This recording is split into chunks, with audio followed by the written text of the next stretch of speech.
1908, Austrian psychoanalyst Wilhelm Steckel, once a close follower of Freud, wrote about a peculiar type of patient he called anarchistic character.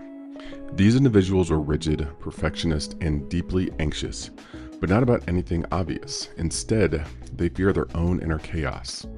One patient, a tailor in Vienna, refused to sell clothing to anyone he deemed disrespectful of order.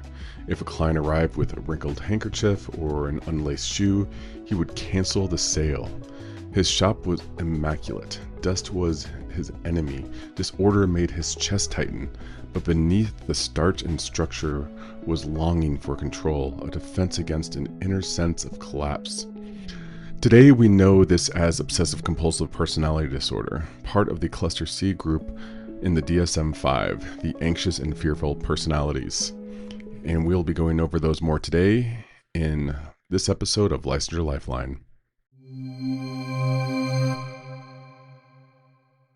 Hey, welcome to the show. It has been a while since I have had this podcast out, and I do apologize for such a long hiatus. You know how life goes, lifes, and I needed to take some time to really get things going with a new position that I just accepted a couple of months ago. So thank you for your patience, and thank you for coming back. Today's episode is going to be all about cluster C personality disorders. This is known as the anxious and fearful personality types. So we'll be going through that aspect of the DSM-5. This episode is brought to you by Licensure Concierge. This is the app I created to help you manage your licensure and really any other licensure that you have. As a professional, you can check it out at licensureconcierge.com. And on to the show.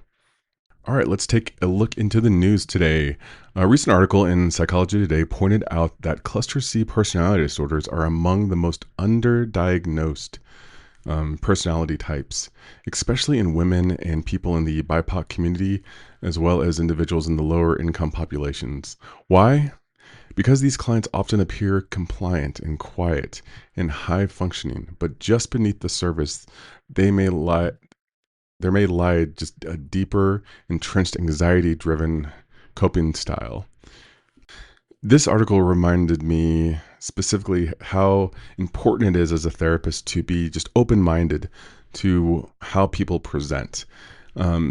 Aspects like income, like culture, can really impact how we express different personality disorders. So, kind of like what this article is saying, a lot of these individuals just appear to be compliant with a lot of the things in their world.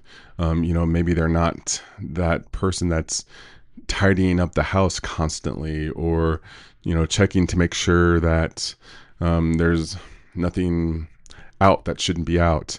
This article really pointed to specifically just how different people can present with the different issues that they have. And it really is our job to be on top of, how things might look just a little bit differently, and being able to get to that place of understanding the individual and really meeting them where they are. All right, in order to help you with better recall of these clusters, we're going to cluster them together. Remember WWW, weird, wild, and worried. Cluster A is the weird cluster. This is odd or eccentric, includes things like paranoia, schizoid, and schizotypal. These disorders share social detachment, cognitive/perceptual distortions, and suspicious or eccentric behavior. Think socially withdrawn, emotionally distant, or just downright bizarre. Cluster B, wild, this would be the dramatic/erratic/emotional types. This includes antisocial behavior, borderline personality disorder, histrionic, and narcissistic personality disorders. These disorders involve emotional intensity, impulsivity, unstable relationships, and attention-seeking or manipulative behavior. So here you're thinking loud, chaotic, and emotionally reactive, and very hard to miss. Cluster C, the worry type, this is anxious, fearful. This includes avoidant personality disorder, dependent personality disorder, obsessive-compulsive personality disorder. These clients present with chronic anxiety expressed through social withdrawal, clinginess, and excessive control.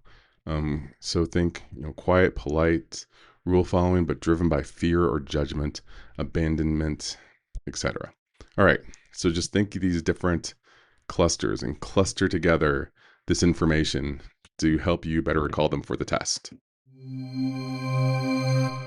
All right, let's go ahead and dig a bit deeper into these cluster C personality disorders. First up, we have avoidant personality disorder. Core feature here is social inhibition, feelings of inadequacy, hypersensitivity to criticism. It shows up as lifelong patterns of avoiding social interactions, not because they don't want to, but because they're absolutely sure they'll be rejected. And how this differs from things like social anxiety. Avoidant personality disorder is pervasive and like just a part of this person's identity. It's about being fundamentally unworthy and not just fearing performance. This is such an important aspect of this to remember. You know, if you've been in this field long enough, you've been a student long enough, you start to pick up on little bitty things like, just what I got done reading, and start to realize or think about, like, oh, is that me? Like, I'm not always very social. Sometimes I like to avoid situations, or, I have family and friends that, are really introverted and they don't like to go out and they tend to avoid social situations. And you do, like, there's depth to really understanding these personality disorders. It is a piece of the individual's identity. And that's really what sets it apart. There's a difference between having a quirk and having something that's just, something that you do. Your social battery isn't as big as somebody else's. And having a personality, an ingrained way of being where you automatically assume just constant and significant rejection wherever you go. And it's important to really just understand this. It'll go a long way for beyond just like misdiagnosing, but, looking at people the wrong way. Next up, we have dependent personality disorder. Core feature here is need to be taken care of, submissive behavior, and fear of separation. It shows up with people that are clingy, unable to make everyday decisions without excessive reassurance. So how this differs from things like something like borderline personality is there's less mood instability. There's more compliance. Think I can't function alone, not I hate you, don't leave me. That's the difference. Like borderline is I hate you, don't leave me. And the dependent is I I can't function without you, or I can't function alone. And again, this goes beyond somebody that, like, maybe a relationship jumper, somebody that, tends to spend a majority of their life in relationships. Not to say that, you can't explore this a bit deeper. And, maybe maybe they do struggle with dependency or a dependency disorder, but is it a piece of their personality? Is it a piece of their identity? Is it a piece of who they are?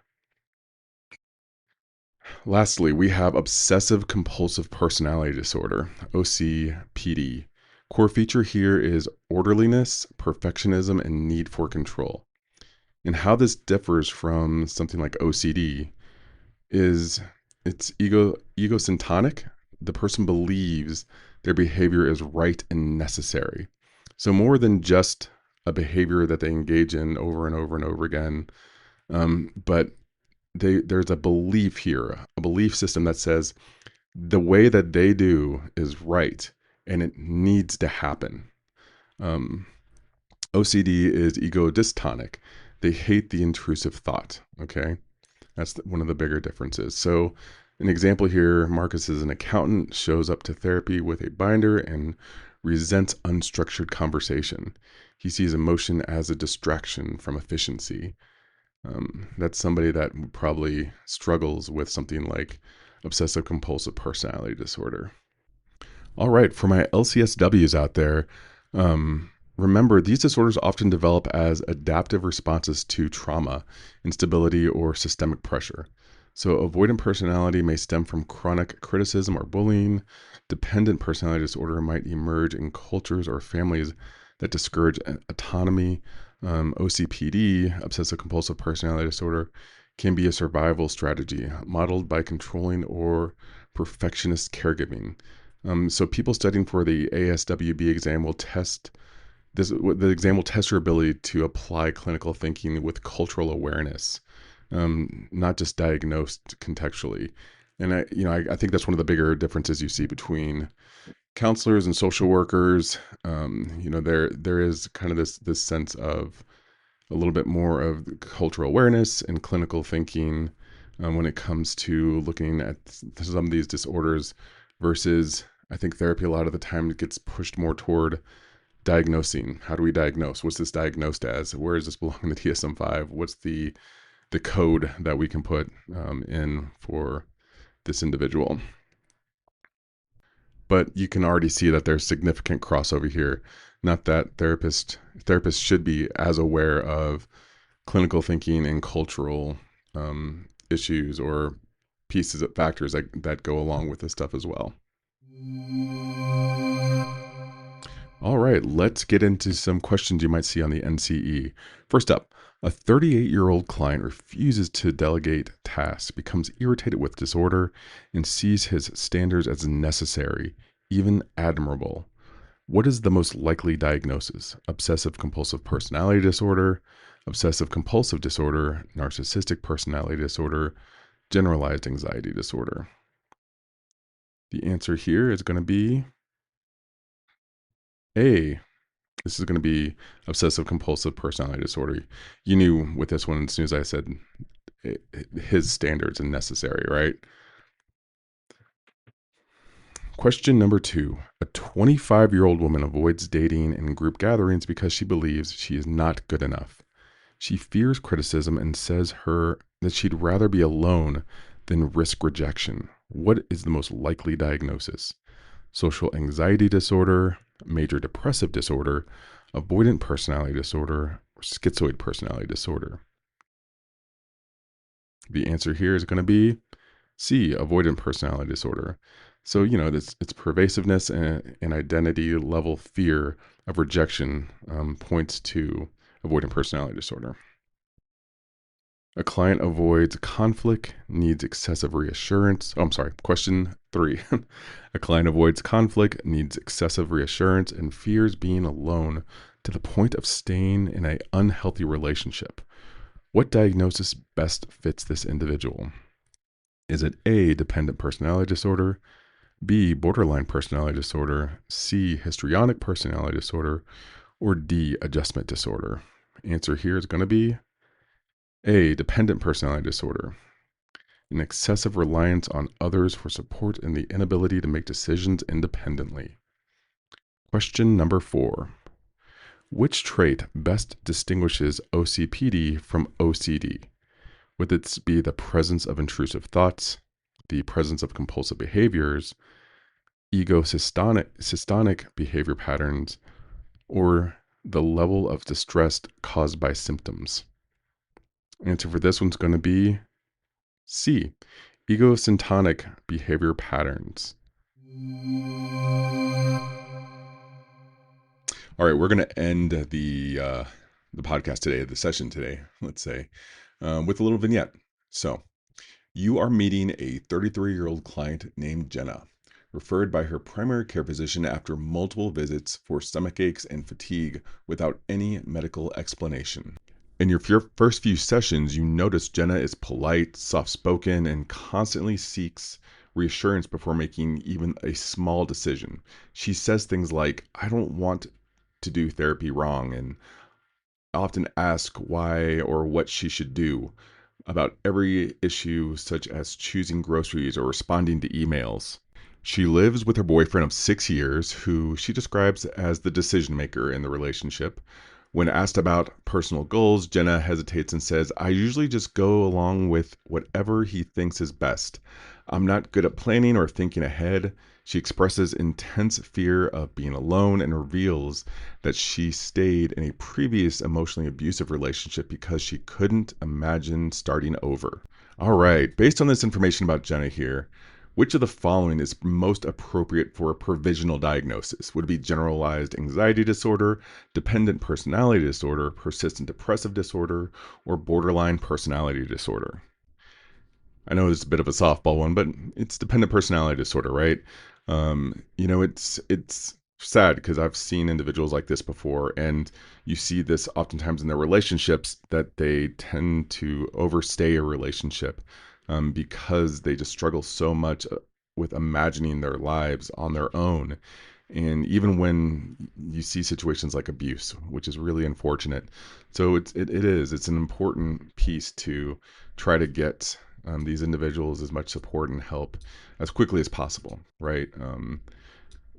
Okay, folks, that is going to be it for the show. Thank you so much for tuning back in. I really do want to get this going again. You can expect to get a new episode next week. And I'll keep on working to make sure that this is a resource that you can utilize to get the most out of your studying and to pass those exams. Until next time, keep studying.